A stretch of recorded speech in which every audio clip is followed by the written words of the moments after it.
Hello YouTube, this is Joshua Collin. This is about the fifth take. I've had issues with the last four. So first off, happy Memorial Day. I've had a long weekend, so I've been busy ever since Tuesday morning pretty much. So first off, that thing is a auxiliary light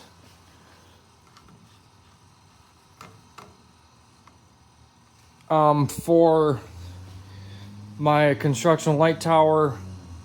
It has two 120-pound magnets on it. I bought 2 packs. The other one is for the beverage holder.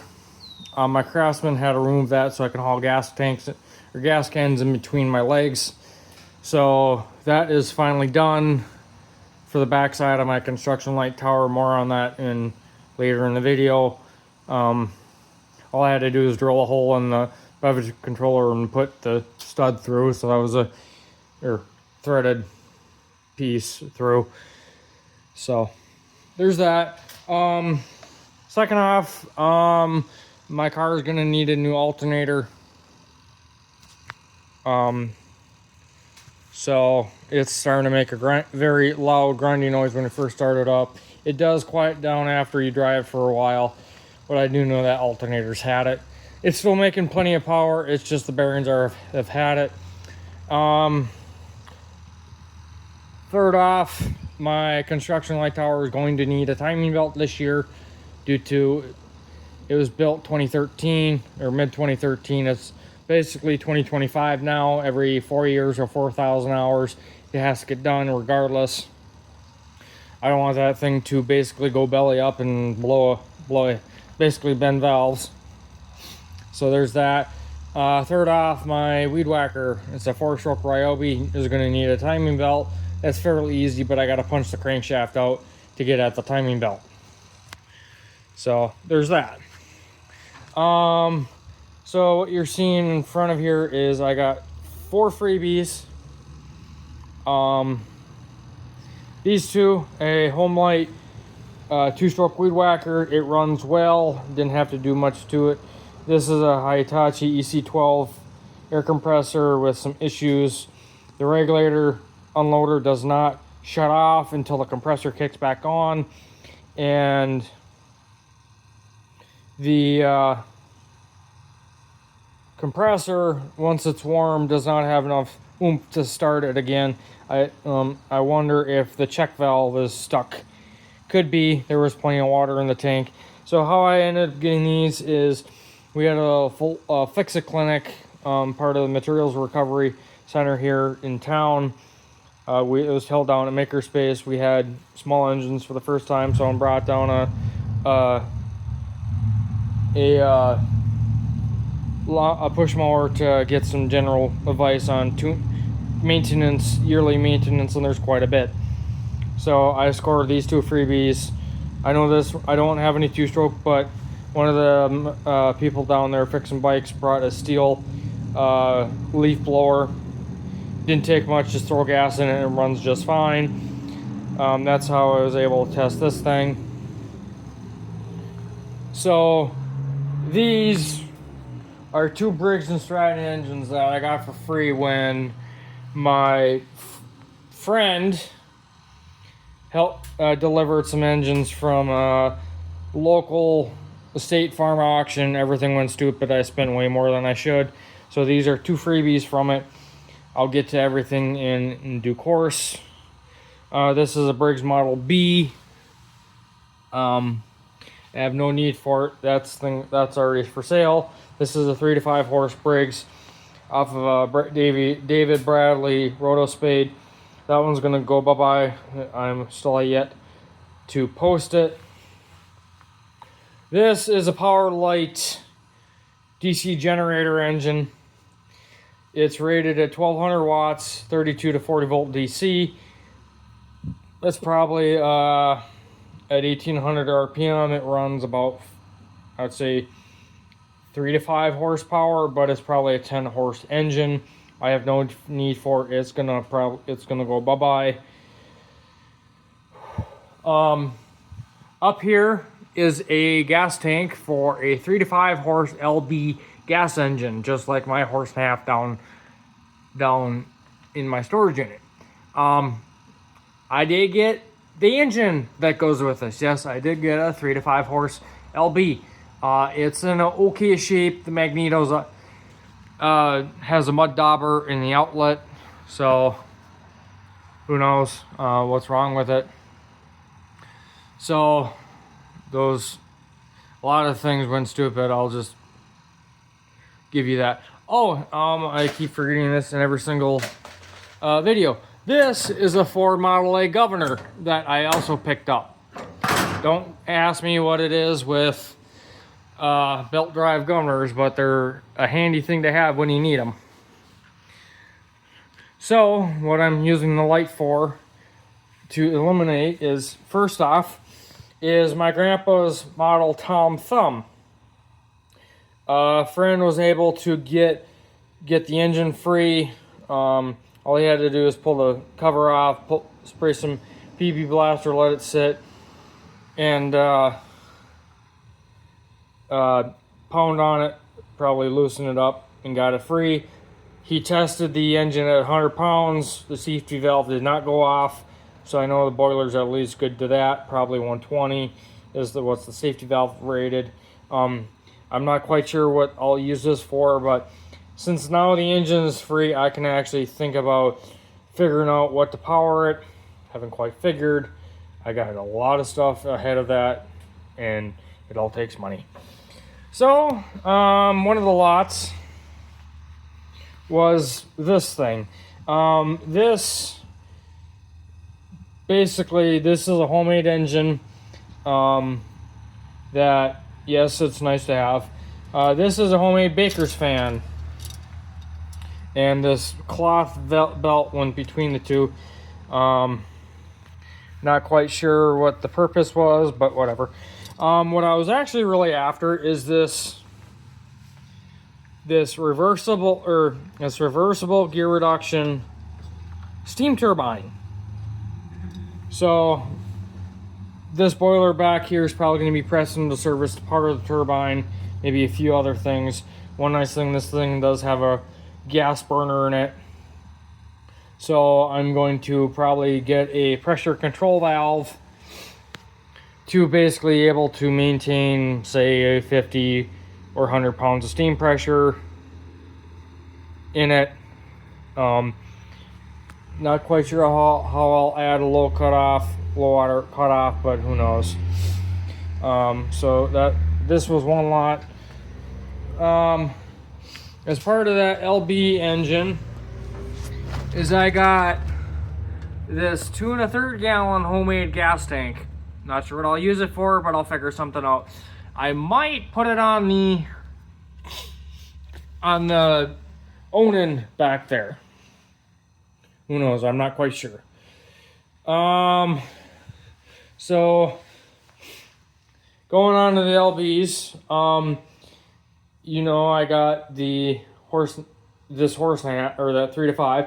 I also got 2 more horse and a half to 2.5 horse LBs, primarily for parts. The gas tanks on those are completely roached. Second off is one of them, this back corner leg by the flywheel got pushed in.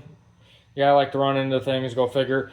I did get an original valve cover for it. That was kind of nice. This thing will be cleaned up.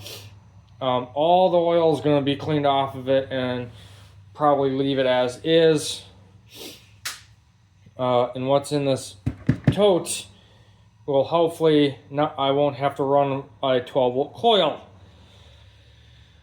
So the second part, this was with the Power Light generator engine. I bought it just for the pump. It has a 4 horse Tecumseh. This was a lot of 3 engines. The other one was a Stover 2000 RPM water pump, 3-inch inlet, 2-inch outlets. I have no need for it, and plus the bearings are crunchy. I'll probably scrap it or sell it. So basically what a bulk of the stuff is, as I'll get through it. This is a Fortune toolbox that came in with the gas tanks. So this is a Bosch DA2 model magneto. I have no need for it. It will be sold. I just don't really have much time. I'm dealing with a hell of a lot of anxiety. I just got to work through it. So this came in a lot of miscellaneous engine parts. This is a flicker type magneto for a push for a hit and miss engine. I have no need for it. It's going to go in the sell pile. This is a push rod for a hit and miss engine with a Warren Fowler.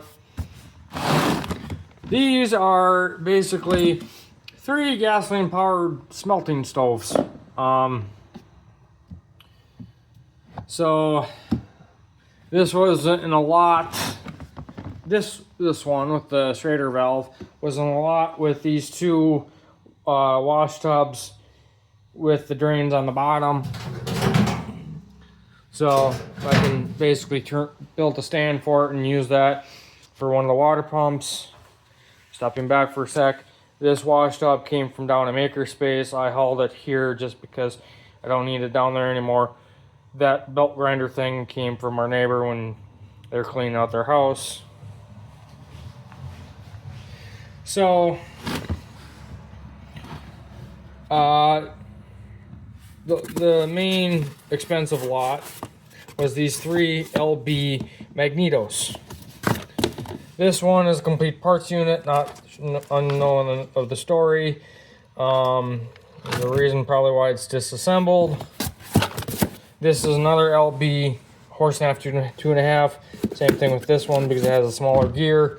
This one has a bodge wire to case ground, not quite sure, but it doesn't have spark. So I got to figure out that. This is the one that really went, this lot went for quite a bit of money. So this one has spark. It's been rebuilt, but it has the gear for the 3 to 5. I'm most likely going to try and convert this into the smaller gear so I can run it, use it on that. I'm not quite sure how, but when the time comes, I'll figure it out. I got a hopper cover for the LB engine series. Here's a igniter for a 7-horse Galloway. No need it. I'll probably sell it. Bunch of miscellaneous other small engine parts. I will post a picture somewhere in this video of, or probably right here, of the other LB engines and the water pump. So otherwise, yeah, I've been busy. I got a few big expenses coming up. It's just part of life. So I'm gonna work through it. So yeah. One last final thing is I've been working on the Yardman. It's currently down at Makerspace. So what's wrong with it is I put a new carburetor on it, found out that it drops a cylinder at idle. Go figure. So the easiest thing I did was I adjusted the valves. That helped, but it's still doing it. So I gotta tear into the carburetor again, which I'm not looking forward to. I might just throw the old one back on.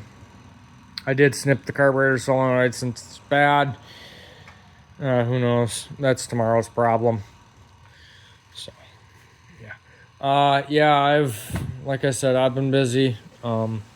This sort of was an unplanned auction purchases. I just now have to work through it. So, yeah.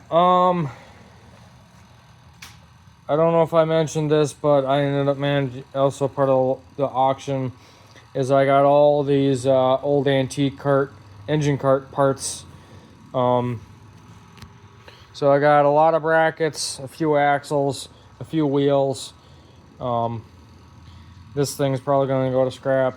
So I just, like I said, I still got to work through everything and all that. Yeah.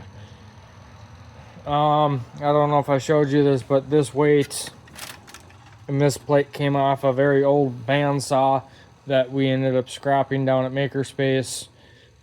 I wanted to keep those two, so there's that. As you can see, my lanterns work fine. That one just likes to sit up. That's why I turned it off. So yeah, I'm slowly gonna work through this. You probably won't see me for a while. Maybe, I'm not quite sure. Crazy things can happen. So I'm back. Thought I'd just a very quick final update. So after pricing out parts and all that, in order to rebuild my 4-stroke Ryobi, it's probably going to be about $150 because carburetor's like $95, belt's like $10, oil pan and gasket's probably about $10, so that's about $120. But then again, I also have to tear the whole thing apart, punch the crankshaft out in order to change out the timing belt. So I was looking at Facebook Marketplace like I normally do. Don't like looking at political stuff on Facebook because of anxiety. Well, this corded weed whacker, Ryobi weed whacker, popped up. And I was thinking, wait. I have a 1400 watt Honda generator that just sits. And all I need is a 100-foot extension cord. So I'm going to do a gas electric hybrid. For weed whacking, it's kind of best of both worlds. The Honda generator actually gets used more. I don't have to maintain a gasoline powered weed whacker, so there's that. And in the interim, the Homelite 2-stroke, I will be using that to weed whack out of the showgrounds because it's going to take me a little time to pick up the electric 2-stroke or electric weed whacker and the 100-foot extension cord, which I do not have. So that's a little bit of update on the Ryobi 4-stroke.